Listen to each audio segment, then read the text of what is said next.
নমস্কাৰ নমস্কাৰ চাহ খাওক চাহ মানে ময়ে বনাইছোঁ আচলতে ইয়াতকৈ ডাঙৰকৈ মই মাতিব নাজানো মানে মোৰ মাতটো বহুত সৰু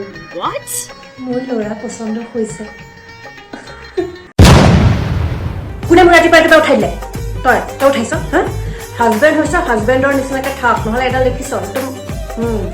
নেক্সট টাইম যদি ৰাতিপুৱা মই সোনকালে উঠাবলৈ যাওঁ নহয় চাবি তোৰ বেণ্ড বজাই দিম মই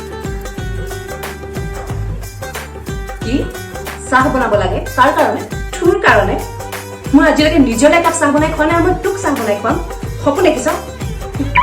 সেই চবৰ লগত থাকি থাকি মোৰ মাথা একদম বিষ উঠি গৈছে যা হেল্ল' মা আপোনালোকে মোক বাৰু কোনে বিয়া দিলে কওকচোন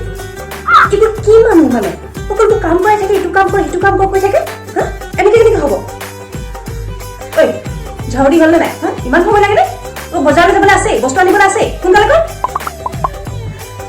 মই এতিয়া ৰীল বনাব লৈছোঁ মোক যাতে কোনেও ডিষ্টাৰ্ব নকৰে হা মই এতিয়াই কৈ দিছোঁ আৰু যদি কোনোবাই পিছেদি অহা যোৱা কৰি থাকে নহয় তেতিয়া কিন্তু কথা বহুত বেয়া হ'ব মই কৈ দিছোঁ দুপৰীয়া গৈ গধূলি হ'ল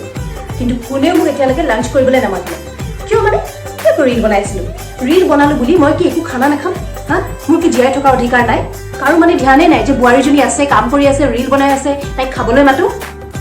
ডিছকাষ্টিং এই হাজবেণ্ড এফালে কাণ খুলি শুনি লওঁ